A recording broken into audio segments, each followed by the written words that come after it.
I was raw, I got cooked, I burned, just 7 simple words. Yeah. But they speak of, this profound alchemy, a life consumed by a fire that, well, it remakes the soul. Maybe you know those words. Or perhaps others, like that really famous line, out beyond ideas of wrongdoing and right doing, there is a field. I'll meet you there. Or that mournful sound, the lament from the Song of the Reed. His words have definitely transcended time, haven't they? And culture. You see them almost everywhere. Social media graphics, deep academic studies, pop song lyrics, serious spiritual texts. Absolutely. Jalal al-Din Muhammad Rumi, the 13th century Persian poet and mystic. He's become this global phenomenon, probably the most recognized name linked with Sufism. He really is. And yet it's interesting, despite that huge popularity, Rumi is often, well, deeply misunderstood, wouldn't you say? I think so. That beautiful poetry, the stuff we love because it feels so universal. Sometimes it gets kind of stripped of its context, doesn't it? Its depth, that whole rich spiritual and historical world it came from. Exactly. And that's precisely the journey we want to take today. Welcome, everyone, to The Deep Dive. We're going deep into some fantastic source material today.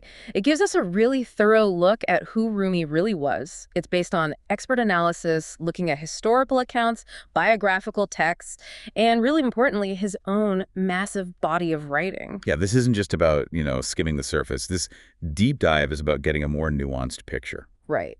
Our mission today is to try and peel back some of those layers. We want to place Rumi firmly in his time, his place, his religious context. Understand the key people, the events that shaped him. And distill the core of his philosophy, particularly those transformative ideas about love and the self, the ego. We want to understand the real Rumi and maybe figure out why his words still hit so hard, 800 years later. And for us, this feels like a really special deep dive. Welcome to the Presence Podcast. This is actually our first time exploring the rich, profound tradition of Sufism here on the show. And Rumi, or Mevlana, our master, feels like the perfect guide for that journey. His path, so deeply rooted in love and dissolving the ego, seeking unity, it speaks so directly to anyone on a spiritual path, doesn't it? It really does. Anyone striving for that deeper connection, for, well, a greater sense of presence in their own life.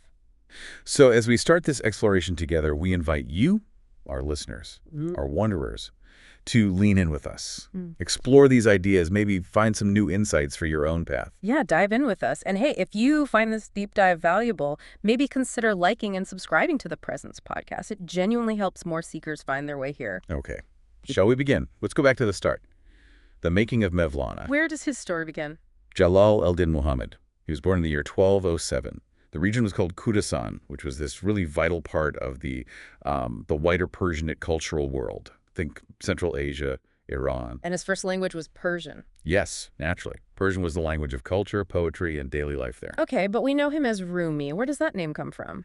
Good question. That title, Rumi, it literally means the Roman. It comes from the word Rum, which was the name used for Anatolia, basically, modern-day Turkey. Because it used to be part of the the Byzantine Empire. Exactly, the Eastern Roman Empire. So Rumi gets this name because he settled down and spent most of his adult life in Konya, which was a major city in Anatolia, in Rum. So he's Jalal al-Din, the guy from Rum. I see. But I think the source material mentions some uncertainty about exactly where he was born. Yes, there's a bit of historical debate. His father's family, they had really deep roots in Balkh, a major city in Khorasan. That's why sometimes you hear him called Jalal al-Din Balkhi, from Balkh. Okay. But the source we looked at suggests that Rumi himself might actually have been born, or at least spent his very early years, in a place called Vakhsh, which is in modern Tajikistan. Oh, interesting. Apparently his parents lived there for a couple of years, right around the time he was born. There's some evidence pointing that way. So yeah, the exact city is debated, but the region, Khorasan, is definite. And the family connection to Balkh is strong. Got it. And his father, Baha al-Din Walad, he sounds like a pretty big influence. Oh, absolutely huge. Baha'u'llah was a very respected religious scholar. He was a preacher, a teacher of Islamic sciences, law, theology. What school of thought did they follow? They followed the Hanafi school of Islamic law. It was one of the most prominent schools then, and Rumi followed it too. It's often seen as maybe a bit more flexible or liberal in its legal interpretations compared to some others. So Rumi definitely grew up in a scholarly house, but was his father also involved in the mystical side in Sufism? Yes, crucially, yes. Yeah. And this is so important for understanding Rumi's own journey. From his father's own writings, like a book called the Ma'arif, and from biographical accounts, it's really clear Baha'u'llah was also a mystic. He was involved with Sufism, he had ecstatic experiences, visions. Oh. He even had his own group of followers, acted as a kind of Sufi sheikh, a spiritual guide.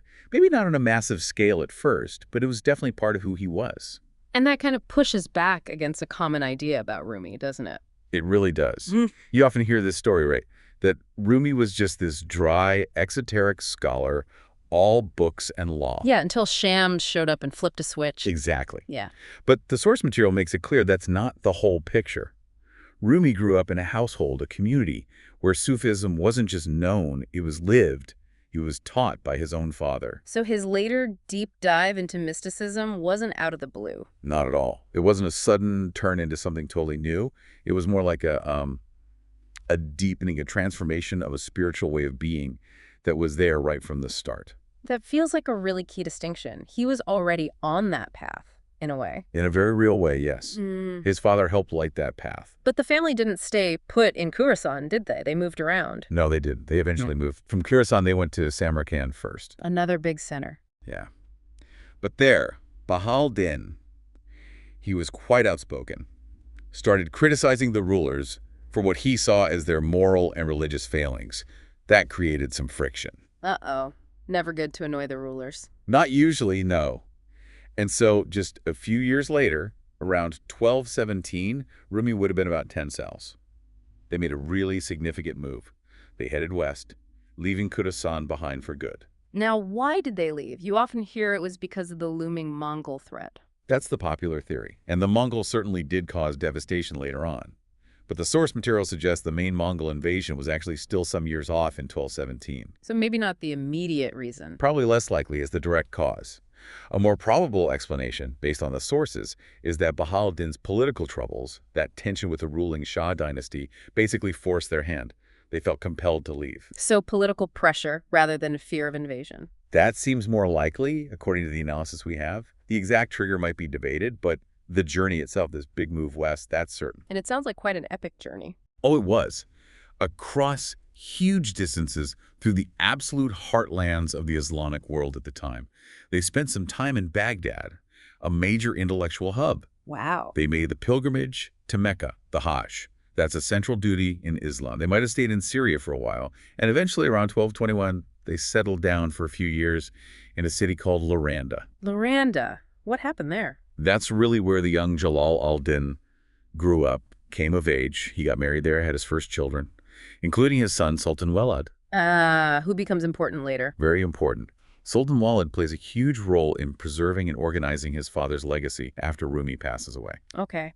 And then finally they land in Konya. Yes, around 1228. The story goes they might have actually been invited there by the Seljuk ruler of the region, a guy named Ala al-Din Kaykobat. And Konya was a significant place. Definitely. He was a major political and cultural center for the Seljuk Empire in Anatolia. A good base for someone like Baha'u'llah to reestablish himself. His father must have become pretty well known there, too. He did, yeah. Though maybe not quite the king of the scholars that some later hagiographies, saints' lives, make him out to be. A bit of exaggeration, maybe. Possibly. The source suggests that while he was definitely a respected religious authority in Konya, he taught in a prominent madrasa, a school. He could issue legal opinions. Thought was he might not have had the same kind of world-renowned status as, say, top scholars in Baghdad or Damascus. Okay, so respected locally, but maybe not a global superstar scholar. Something like that. But he did become very popular and prominent in Konya in those last years of his life. So why Konya? Why settle there instead of aiming for one of those bigger, more established centers like Baghdad? That's a really interesting point the source brings up. It suggests that maybe Baha'u'llah, while respected, wasn't quite qualified for the absolute top jobs in those major centers. Konya, being more on the frontier of the Islamic world at the time, had this really mixed population. Non-Muslims, recent converts to Islam. There was a huge demand for accessible religious teaching. So a different kind of opportunity. Exactly. And a scholar like Baha'u'llah, who could weave Sufi ideas and spirituality into his teaching, was probably particularly appealing in that environment. It turned out to be really fertile ground for him, and then even more so for Rumi later on. And that's the connection that gives Rumi his name Konya in Anatolia and Rum. Precisely. His identity got fused with this place where he spent most of his life. Rumi, the man from Rum, or more affectionately, Mevlana, our master, a title people still use constantly today. Rumi's own journey, of course, didn't stop when his father passed away. No, Baha'u'llah died around 1230 or 1231. Rumi was, what, about 25 then? He was already teaching, already respected, but maybe not quite seen as ready to fill his father's very large shoes as the main authority. And this is when another really key person comes into his life. Exactly. Not long after his father died, a man named Burhan al-Din Muhakkik Dermidi showed up in Konya. Who was he? He'd actually been an older student and a close friend of Rumi's father way back in the Balkh region. Burhan al-Din was known as an ecstatic Sufi master. An ecstatic master. Yeah. And he essentially took Rumi under his wing, became his sheikh, his formal spiritual guide. Rumi stayed his student for the rest of Burhan al-Din's life. So this was the period of Rumi's really intensive spiritual training? Well, interestingly, before they dove deep into the mystical training, Burhan al-Din actually sent Rumi away for more formal scholarly study first. Really? Even then? Yeah. Throughout the 1230s, Rumi spent quite a bit of time in Syria, studying in big centers like Aleppo and Damascus. These places were hubs for top scholars and mystics. He did extensive studies in the exoteric religious sciences, Islamic law, theology under some really renowned teachers. Wow. So even after being steeped in Sufism, having a Sufi master, he dedicated years to hardcore academic study. Fascinating, isn't it? But it really shows the depth of mastery he eventually achieved. When he came back to Konya, he was significantly more learned. People recognized he'd even surpassed his own father in his grasp of religious knowledge. Okay, so he comes back, incredibly learned. Then Burhan al-Din guided him through the really formal, intense Sufi path. What did that actually involve? What kind of training? It was the traditional Sufi disciplines. Things like long periods of spiritual retreat, kalba, shutting yourself away for prayer and contemplation, extended fasting, rigorous devotional practices, all those techniques aimed at purifying the self, transforming the ego, preparing for closeness to God. And this went on for some time. Yeah, this intense training lasted several years. Through it, Rumi didn't just learn about Sufism, he became an accomplished Sufi master himself. And this period is so important because, again, it shows Rumi's path wasn't just a sudden flip. He knew Sufism from birth, yes, but under Burhan al-Din, that background became this formalized, incredibly intense training. It made him a master grounded in both deep spiritual experience and vast scholarly knowledge. So by the time Burhan al-Din passed away, Which was around 1241, Rumi's training was essentially complete, and he really started his public career as this incredibly respected, increasingly famous figure. the complete package, it sounds like. Pretty much. He was a recognized expert in Hanafi Islamic law, remember. He could issue fatwas. He had his own students, his own disciples. His reputation just soared. He combined this deep expertise in the religious sciences with this growing status as the powerful Sufi master, a sheikh. He actually became more renowned than his father. Yes, he definitely surpassed his father's fame. He became one of the most important religious figures in Konya. And a popular figure, too. Hugely popular. He was known as an exceptionally charismatic preacher. The source really highlights his skill at reaching across religious divides in Konya's diverse society. Apparently, he was particularly effective in attracting Christians and Jews through his teaching, and often they ended up embracing Islam. So at this point, he's really arrived. You could say that. The source puts it nicely, he was on top of the world, a master of academic learning and the demanding practices of a Sufi adept. He was even credited with things like performing miracles and engaging in really tough ascetic practices. This was the Rumi before the meeting that would just completely redefine everything. And that meeting, the great catalyst, was with Shams al-Din Muhammad of Tabriz. Yes, Shams. He arrived in Konya in November 1244. His appearance really kicked off this dramatic, profound transformation in Rumi's life. Now, the common picture of Shams is often just like a wandering dervish, maybe even illiterate. That's the narrative you often hear, yes. Yeah. But the source material, especially now that we have access to Shams's own writings, a work called the Maqalat, really challenges that image. Ooh, Shams wrote things down himself. Yes, and the Maqalat shows he was actually a highly educated man. He'd studied Islamic sciences, he knew classical Sufi literature inside out. He was even an expert in Islamic law himself, specifically the Shafi'i school, which is interesting because it was different from Rumi's Hanafi school. So definitely not just some random, uneducated wanderer. Not at all. He traveled all over the Islamic world, actively looking for a spiritual teacher who could match his own very high level of spiritual attainment. He was searching for a master. Exactly. He'd spend time in places like Damascus. He might have even met the incredibly famous Sufi master Ibn Arabi there. Some accounts mention a Sheikh Muhammad. But he couldn't find anyone who could really guide him further until he met Rumi in Konya. Okay, let's talk about their first meeting. It's the stuff of legend. It really is. It's seen as this absolutely pivotal moment in religious history, in literary history too. Two spiritual giants colliding. There are loads of dramatic stories about it. What does Shams himself say about it in the Maqalat? His account is fascinating. He says he went up to Rumi, who was probably surrounded by students, and asked him this incredibly complex, challenging question. Okay, what was it? He asked about the early Sufi master, Bayezid Bistami. Bayezid, in a moment of mystical ecstasy, famously cried out, "Glory be to me," Subhani seemingly claiming divinity for himself. Shams asked Rumi, why did Bayezid say that, while the Prophet Muhammad, even in his closest moments with God, always used the second person, saying, "Glory be to thee"? Wow, that's a really bold question. It almost sounds like he's putting Bayezid above the Prophet. Exactly. It probably shocked everyone there. But Rumi, the scholar mystic, he got the depth of it instantly.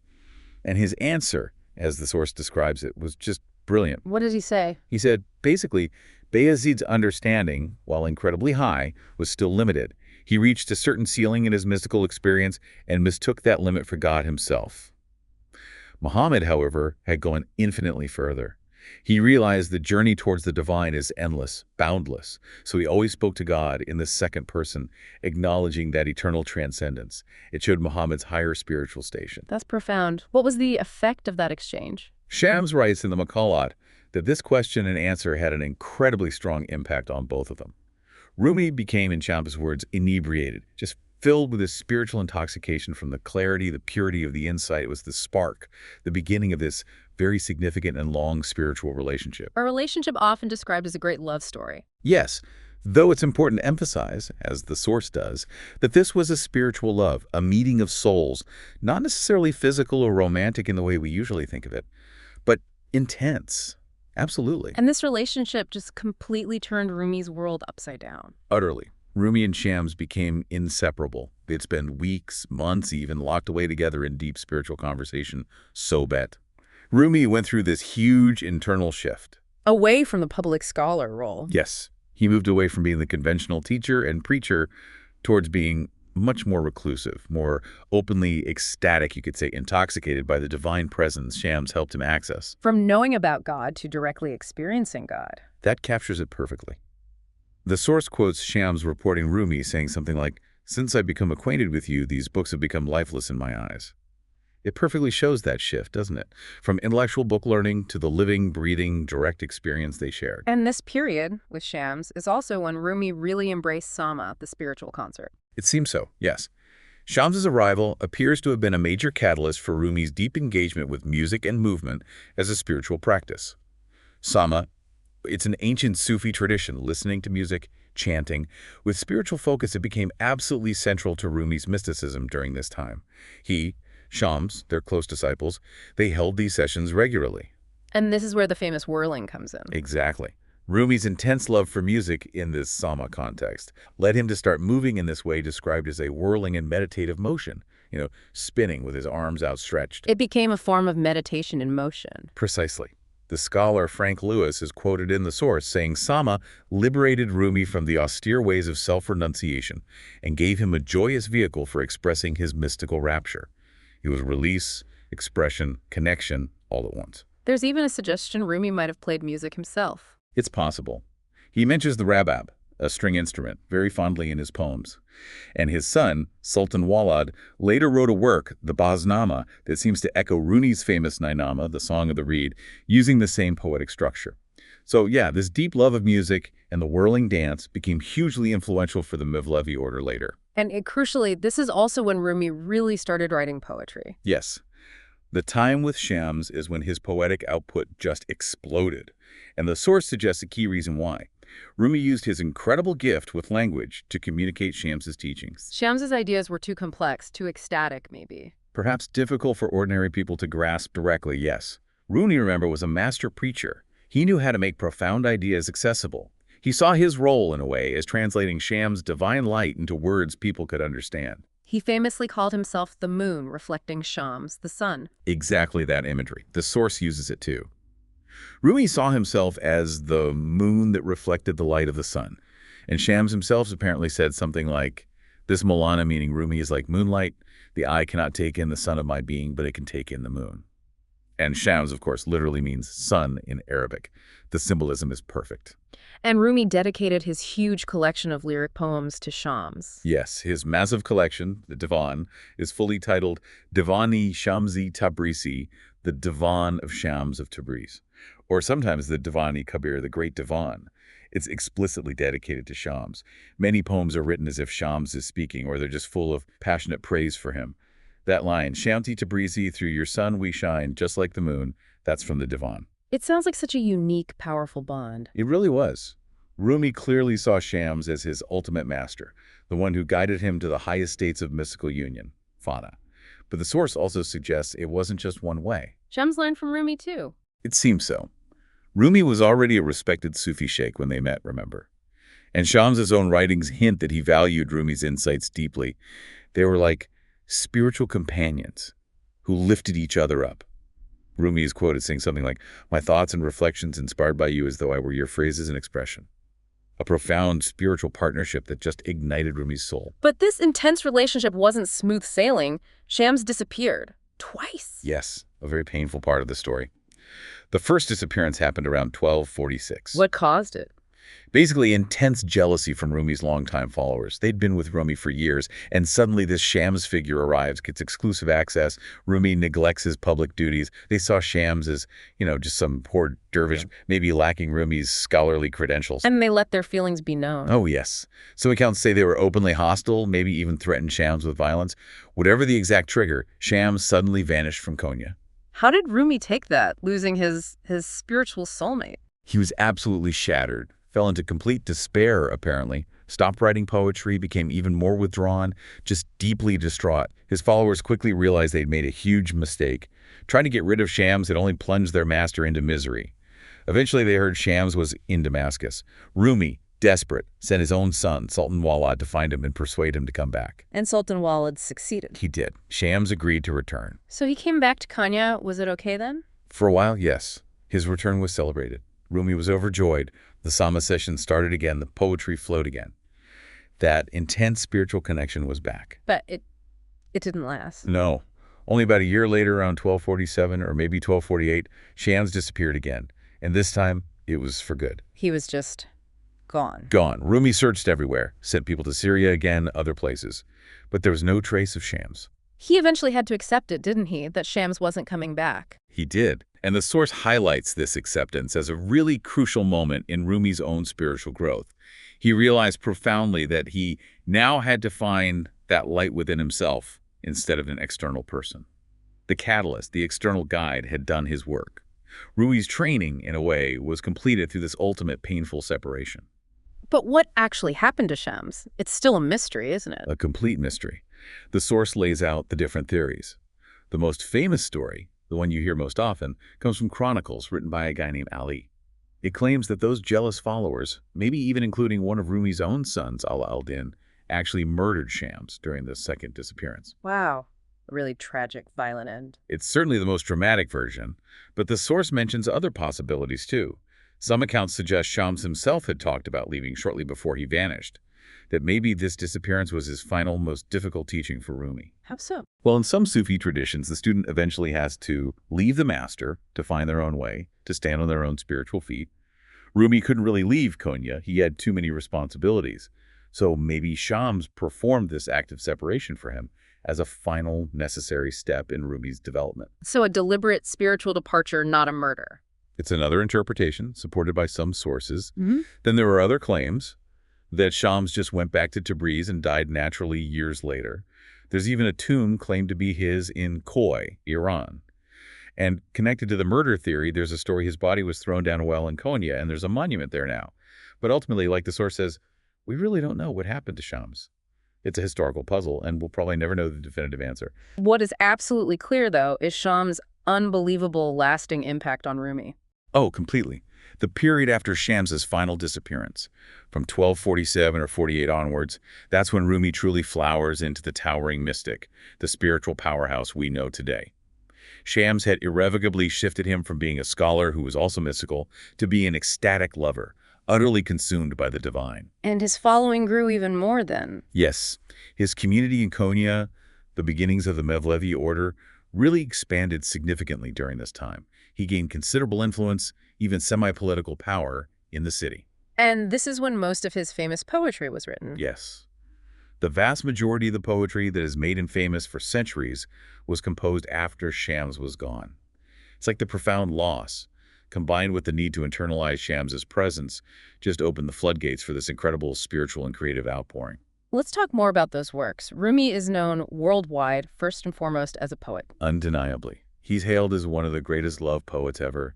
His verse is just, well, the source calls it undeniably magnificent, and that feels right. He wasn't writing in a vacuum, though. He was part of a tradition. Absolutely.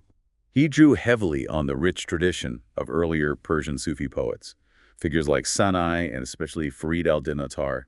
There's that famous story, probably legendary but still meaningful, about the young Rumi meeting Attar during the family's migration west.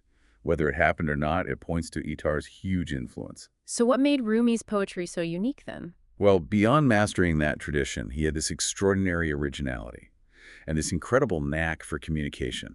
He could take really complex Islamic and Sufi ideas, the nature of God's unity, the mystical path, the traps of the ego, and express them through language, stories, metaphors that felt incredibly immediate and accessible to almost anyone. Which must have been vital in Konya, with its diverse population. Exactly. His message resonated deeply, not just with Muslims, but historical sources say he was very popular with Christians and Jews in Konya during his lifetime, too. His poetry just had this universal appeal from the start. Okay, what are his main poetic works?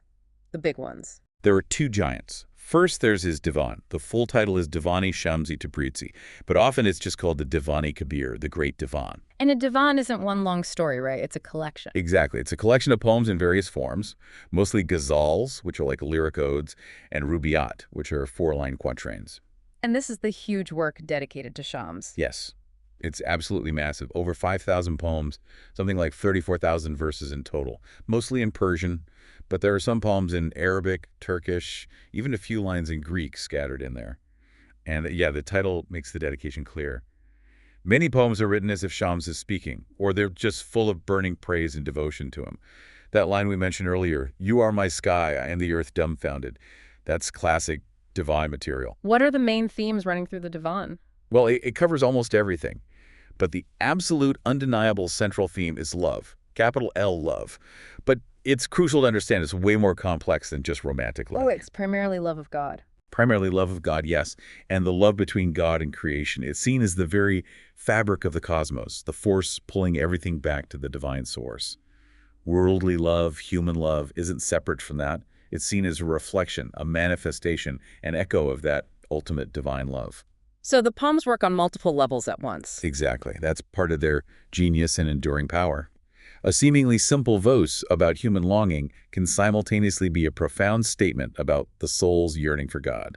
Okay, so the divan is one giant. What's the other? The other is the Masnavi. Full title, Masnavi Manavi, which means spiritual couplets. Spiritual couplets, and this one is more like a single unified work. Yes, unlike the Divan's collection of lyrics, the Masnavi is a single, vast, cohesive, epic poem.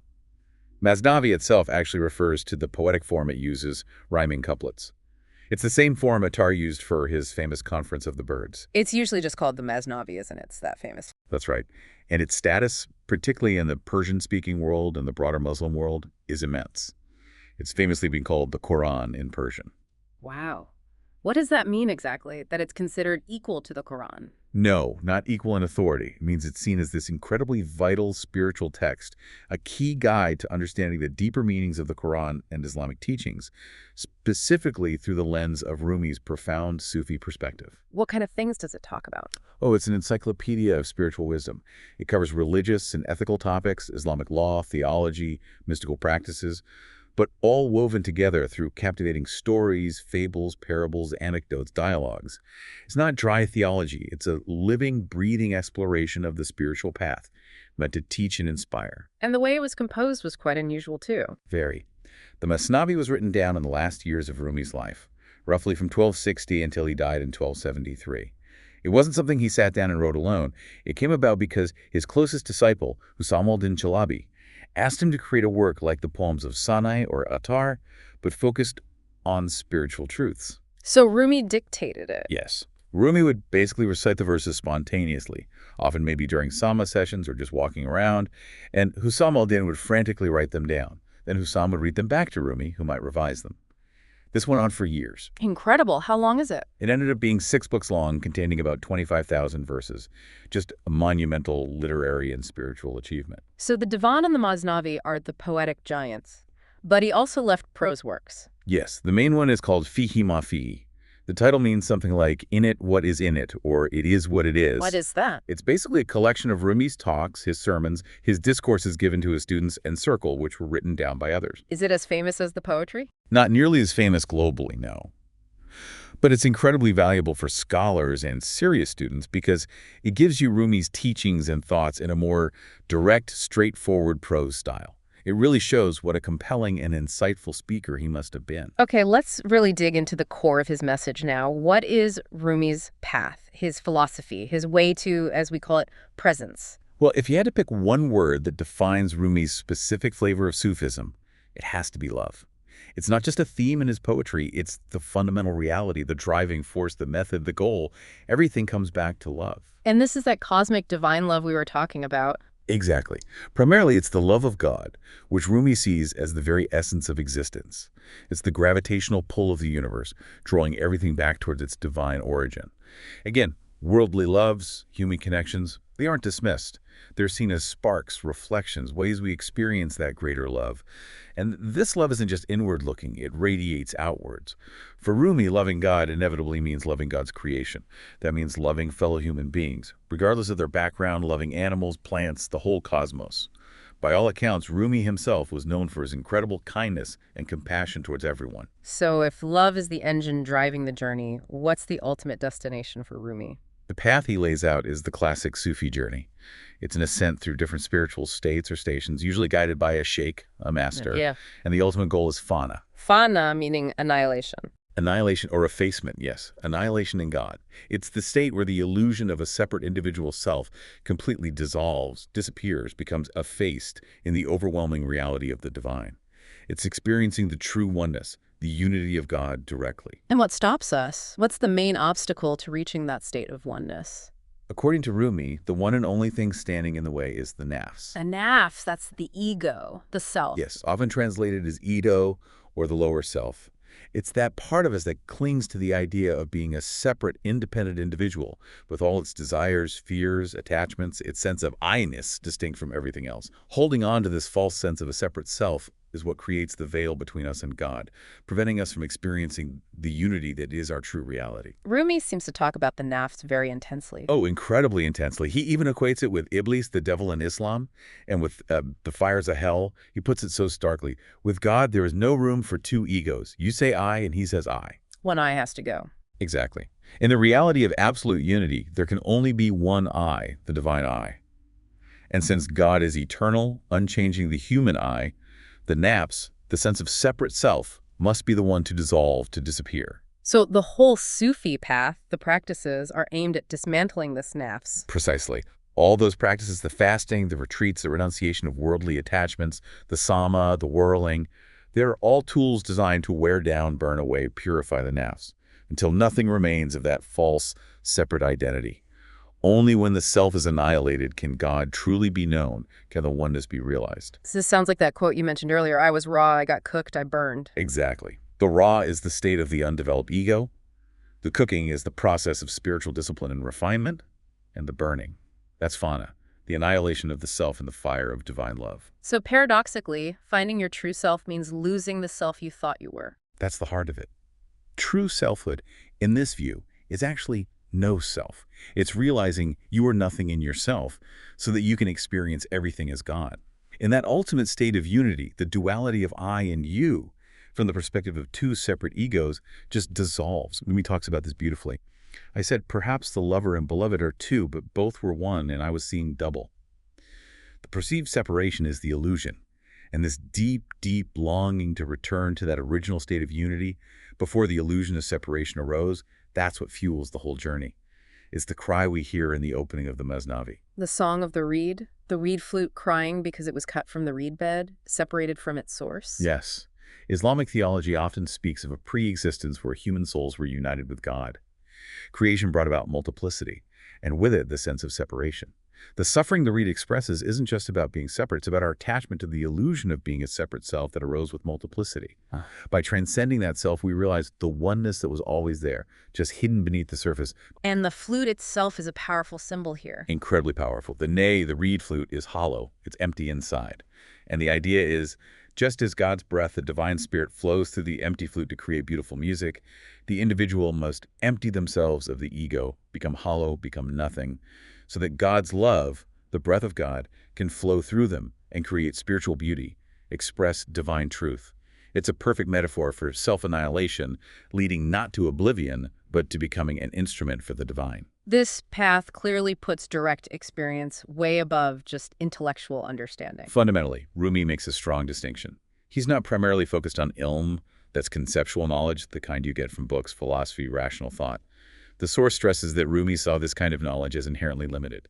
It deals with words, concepts, definitions. And God, by definition, is beyond all concepts and words. You can't capture the infinite ocean in a conceptual cup. So what kind of knowledge is he seeking? He's seeking marifa. This is often translated as gnosis, or mystical knowledge. It's not learned through study. It's intuitive, direct, experiential knowledge. It comes through kashfa, which means unveiling. Unveiling. Yes, the veils of illusion, the veil of the separate self, the veil of limited intellectual understanding are lifted, removed. And in that space of spiritual nakedness, that state of annihilation fauna, the truth, the oneness, is directly perceived, experienced. And this truth is ultimately ineffable, beyond language. Rumi says things like, "O you with thee is the root of all joys, for these are all forms, but that is meaning." Or those lines that seem paradoxical to the rational mind.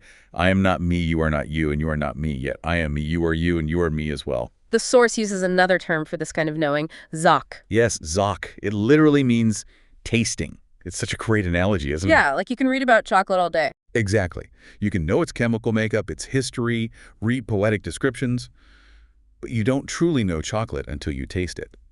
Marifa, mystical knowledge, is like that. It's a direct tasting of reality. It has to be experienced. Words fall short. And this tasting, this direct knowing, is tied directly to love? Intimately.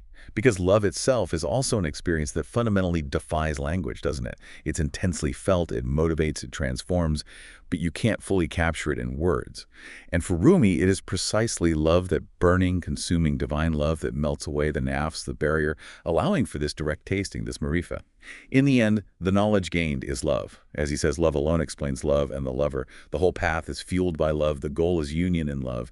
And the knowing that comes from that union is love itself. Now, this intense focus on love, on unity, on direct experience, it sometimes leads to, well, misunderstandings about Rumi's own connection to Islam. It's probably the biggest area of misunderstanding today, especially in the West.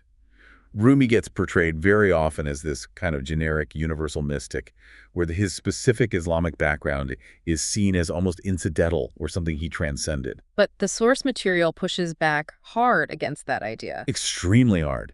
It's unequivocal on this point. Rumi was, without any shadow of a doubt, a devout, practicing Muslim. So the popular notion that he was somehow beyond religion or beyond Islam is just not accurate? According to the source, no. It's a significant distortion. Rumi faithfully performed all the required Islamic practices, the 5 daily prayers. Fasting during Ramadan, he made the Hajj pilgrimage to Mecca. He consistently emphasized in his writings the importance of following Islamic law, the Sharia. Remember, he was a leading expert in Hanafi law. He issued legal rulings, fatwas, throughout his life, even after his intense mystical experiences with Shams. He held the core tenets of Islamic belief, that Islam represents the final, complete truth.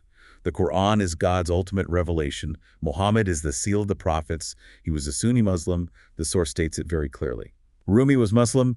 There is really no denying or even debating this question today. So where does this other image come from, the purely universalist Rumi? The source suggests it comes largely from 2 places. One is translations, especially popular ones, that deliberately strip out the specific Islamic references, the Quranic allusions, the praises of the prophet, to make the poetry feel more well, generically spiritual to a Western audience. And the other source. The other, perhaps even bigger issue, is the sheer number of fake Rumi quotes floating around, especially online.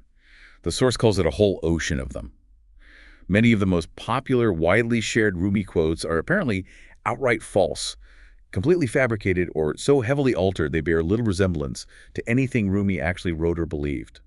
This creates a very skewed picture. So he was deeply rooted in his Islamic faith, but at the same time, he was known for his tolerance, for reaching out to Christians and Jews. How do those two things fit together? The source affirms that both aspects are absolutely true and central to understanding him. He was devoutly Muslim, and he had this remarkably tolerant ecumenical approach. He avoided sectarian squabbles. This tolerance wasn't despite his faith, but stemmed from his deep understanding of it. How so? It came from his powerful emphasis on the mana, the inner spiritual meaning over getting too bogged down, as the source puts it, in the sewer, the outer form or ritual. For Rumi, the outward practices of religion are like the shell of a nut, necessary, important, protective, but the real nourishment, the core purpose, is the inner meaning. The love, the sincerity, the turning of the heart towards God. Like that famous story about the elephant in the dark room. Does that fit here? Perfectly. The source uses that analogy, which might come from India originally. You have several blindfolded people touching different parts of an elephant. One feels the leg and says, it's a tree. Another touches the trunk. No, it's a snake. A third feels the side. It's definitely a wall. They're all experiencing the same thing, but partially. Exactly. They're all touching the same reality, the elephant, but their limited perspective, only feeling one part, gives them a distorted, incomplete picture. They mistake the part for the whole. And applying that to religion.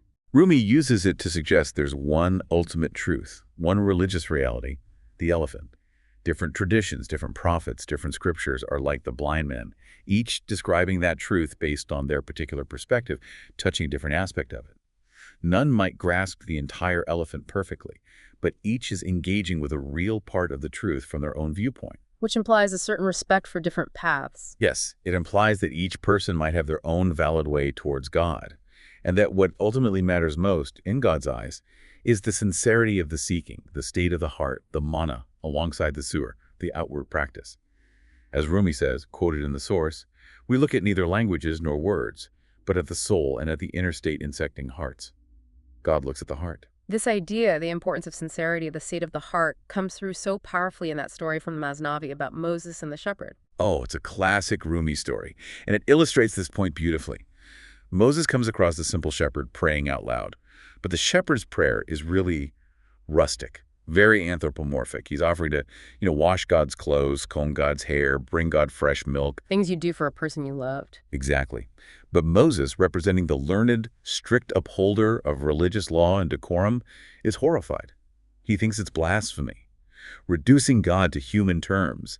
He gives the shepherd a harsh scolding, telling him his prayers are worthless, and the shepherd runs off, ashamed and heartbroken. But that's not the end of the story. No, because then God speaks directly to Moses, and God rebukes Moses. God tells him he made a mistake. Did you come to create a sense of union, or did you come to generate division? God asks him. Wow. God takes the shepherd's side. In essence, yes. God explains to Moses that while the shepherd's words, his outer form, sir, were flawed, his heart, his inner state, mana, was full of pure, sincere love. And that love, that sincerity, is what matters most to God. God says something like, what sounds like praise from him, sounds like blasphemy from you. But his love, even with flawed words, is better than correct words with no love at all. This story just perfectly encapsulates Rumi's teaching. Love is paramount. The state of the heart trumps rigid adherence to outward form and God's acceptance. It doesn't mean Rumi advocated abandoning the law. He didn't. But it prioritizes the goal, union through love, over becoming obsessed with the means. Rigid formality without inner substance.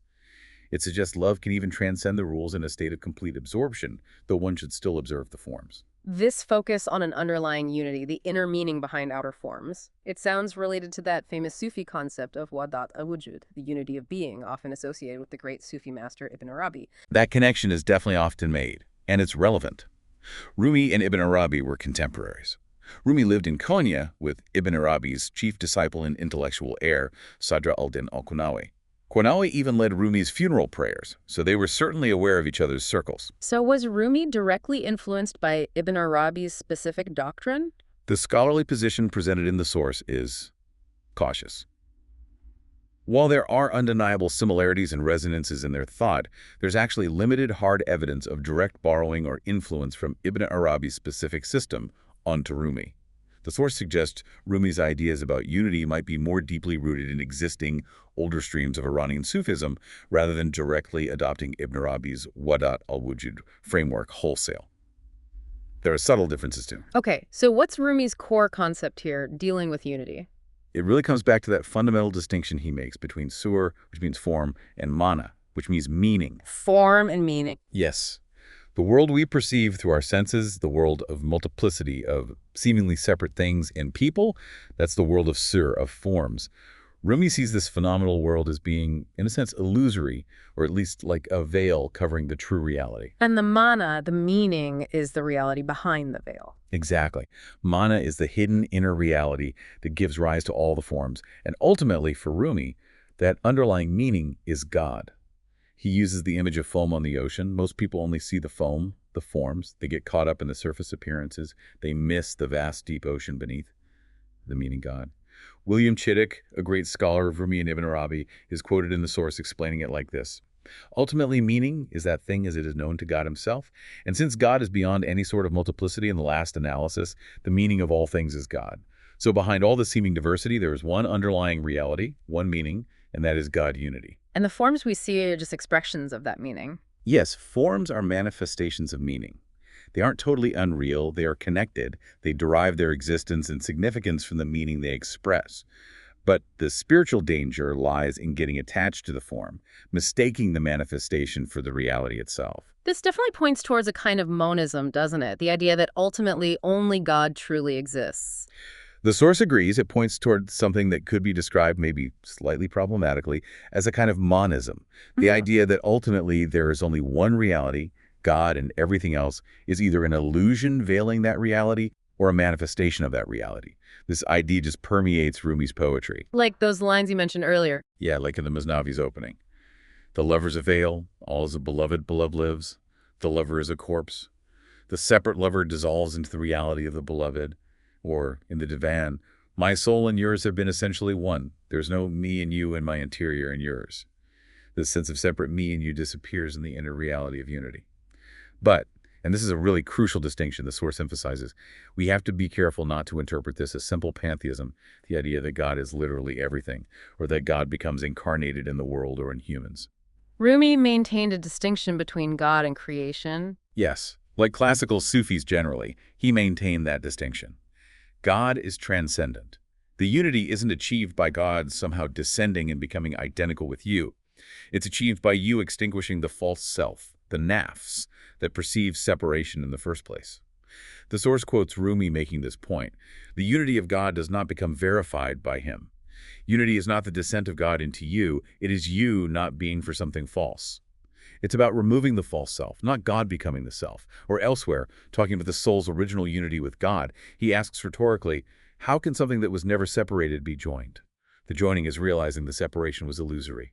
So it's nuanced, but the core message is one of underlying unity behind apparent multiplicity. Absolutely. Despite the theological nuances, Rumi's work, especially through this lens of form and meaning, consistently points towards a fundamental, ultimate unity that is God, underlying all existence. And maybe the most famous, most beautiful expression of Rumi's inclusive invitation, rooted in this focus on inner meaning and the universal callback to that unity, is that incredibly well-known poem often called Come, Come, Whoever You Are.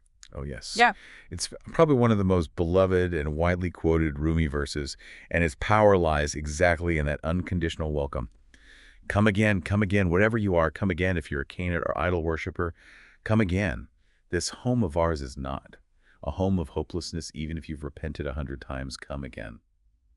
When you read that poem in the context of Rumi's tolerance, his emphasis on love and the sincerity of seeking, it becomes this incredibly powerful invitation.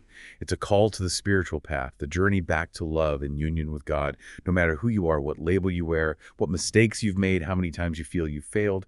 It's an open door. Does it contradict his belief in Islam as the final path? Not necessarily, according to the source's interpretation. It doesn't negate his own firm grounding in Islam, but it powerfully highlights God's infinite mercy and the universal call that resonates within every single soul to return to its divine source. It emphasizes the possibility of starting again, always, on the path of love. It's a profound expression of hope and inclusivity. Rumi's own journey here on Earth eventually came to its end. Yes, he passed away in Konya in December 1273. He was about 66 years old. And his funeral sounds like it was quite an event. Extraordinary, by all accounts. The source describes a massive crowd turning out, representing literally every segment of Konya's diverse society.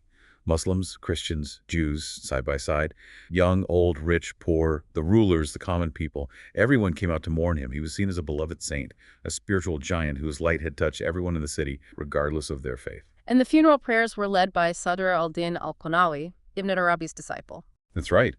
Which shows the deep respect Rumi commanded even among the leading intellectuals and mystics of his time. Eventually, a magnificent shrine was built over his burial place in Konya, and it remains a major center of pilgrimage and reverence today. His death anniversary is still commemorated in a special way, isn't it? Yes, December 17th, the day he passed, is celebrated annually as Shebi Arus, Meaning? wedding night.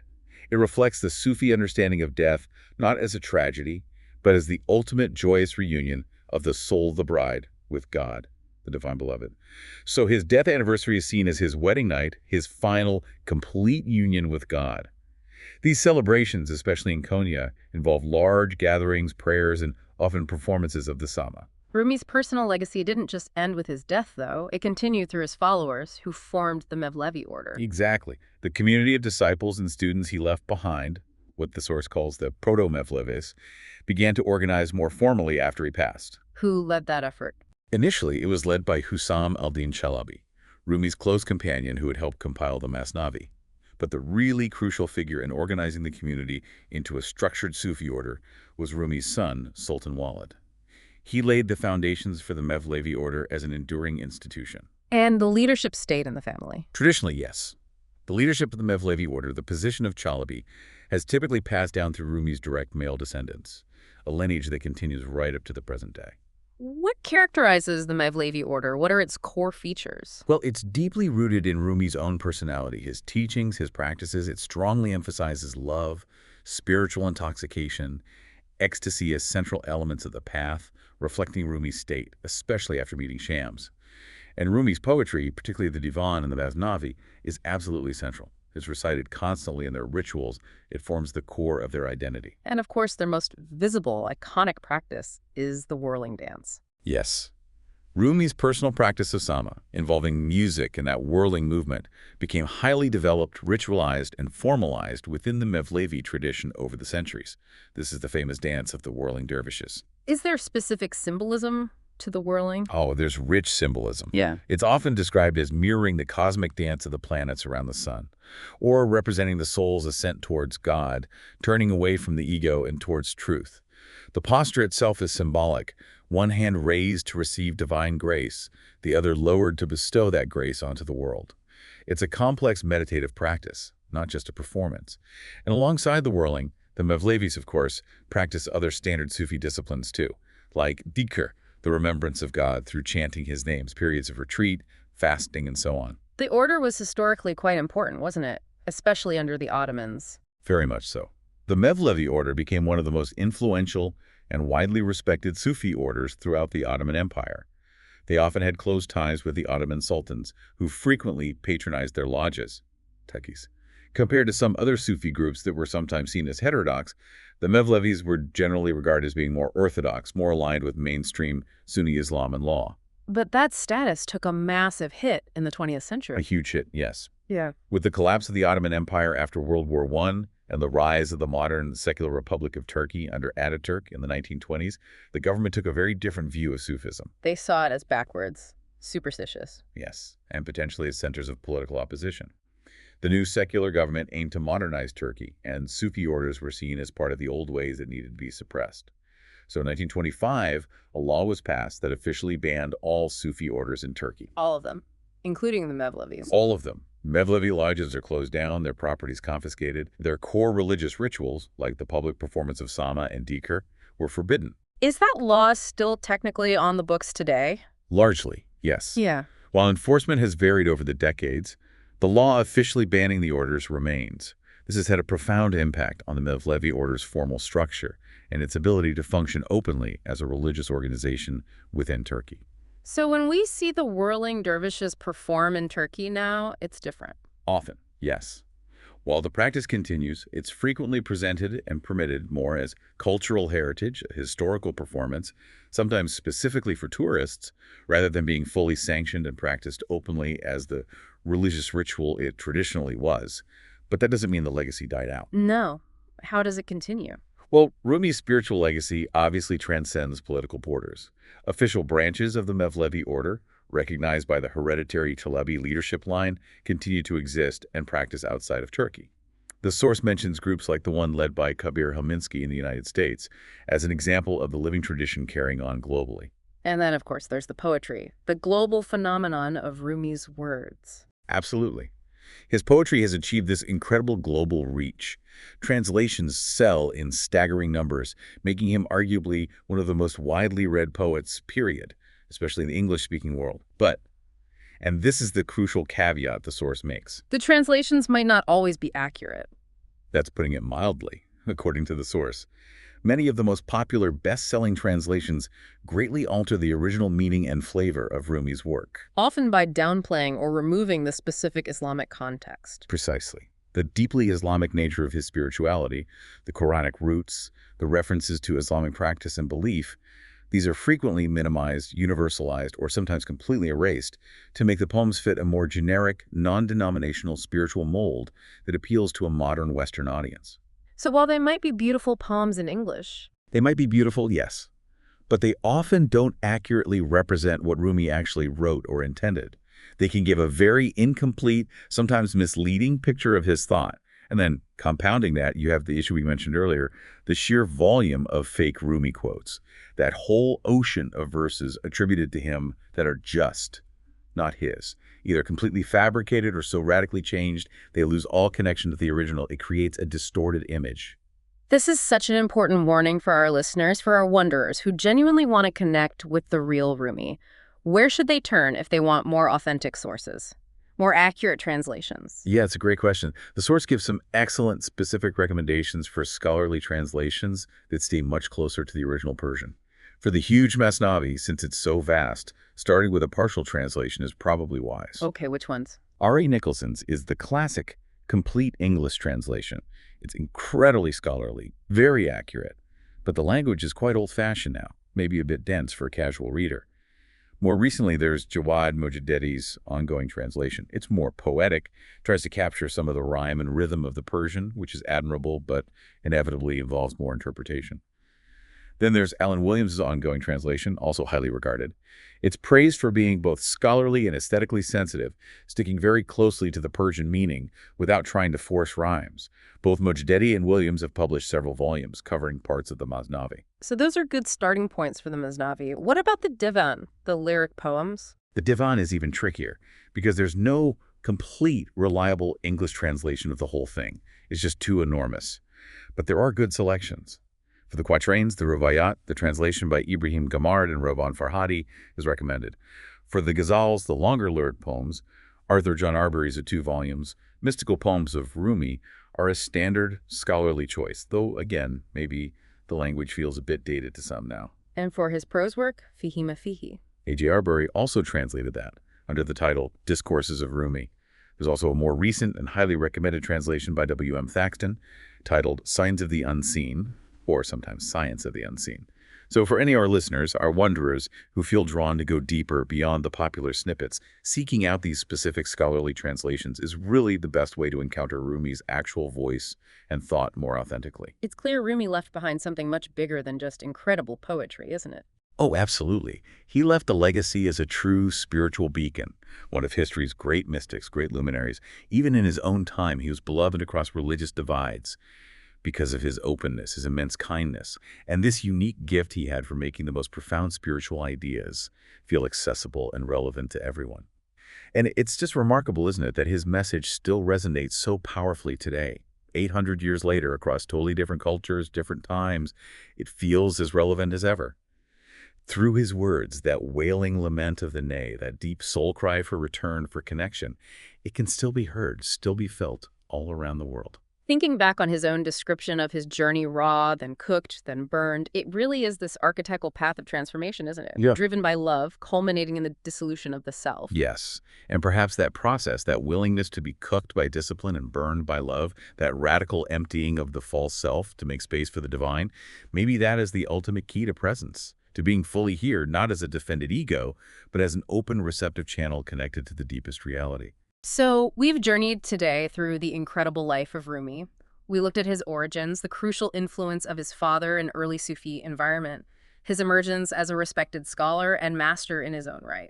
Then that pivotal, life-altering encounter with Shams Tabriz, the catalyst for his ecstatic poetry, the profound transformation, and the enduring mystery surrounding Shams' disappearance. We touched on his monumental works, the passionate Divan, the epic wisdom of the Masnavi, the insights in Fihi Mafihi, and we tried to distill the core of his philosophy, that overwhelming centrality of love, the need to overcome the ego, the nafs, the pursuit of direct experiential knowledge, marifa, zak, over mere concepts, and his complex, nuanced view of outer religious forms, sir, and inner spiritual meaning, mana. And we looked at his legacy, the Mevlevi order carrying his specific practices, the global phenomenon of his poetry, but also the crucial caution about inaccurate translations and fake quotes that can obscure the real Rumi.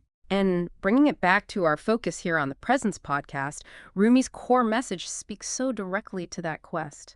Dissolving the ego's grip, finding the underlying unity in all things, living from that deep wellspring of love. These feel like profound pathways for us as wanderers seeking to be more fully present in our lives. That moment Rumi realized, after Shams was truly gone, that the light had to be found within. That's such a powerful pointer for all of us, isn't it? And the idea that true selfhood isn't about building a stronger ego, but about becoming empty, like the reed flute, so that something truer, something divine can finally sound through us. That's a radical invitation to presence. Which leaves us with maybe one final thought to ponder from this deep dive. Think about that enduring mystery surrounding Shams's fate. We don't know for sure if he was murdered or if he left deliberately as a final, painful teaching. That lack of certainty. Yeah. It forces the focus back, doesn't it? Away from the external drama, onto Rumi's internal transformation. The unresolved outer story compels us to consider the inner one. The necessity of finding the beloved, the guide, the ultimate reality, not outside but within ourselves. How does that uncertainty, that lack of a neat ending to Sham's story, challenge our own desire for definitive answers, for external saviors on our own path toward presence? Maybe the mystery itself is part of the teaching. It's certainly something Rumi's life invites us to sit with, to contemplate deeply. Thank you so much for joining us today for this deep dive into the luminous world of Rumi. And if this conversation has sparked your interest to explore his words more directly, please do remember those translation recommendations we shared. Seeking out those more scholarly versions can truly open up a much richer, more authentic encounter with Mevlana. Yes. And if you found value and presence in our conversation today, please do consider liking and subscribing to the Presence podcast. It really does help us reach more fellow wanderers out there on their own journeys. Until next time, be present.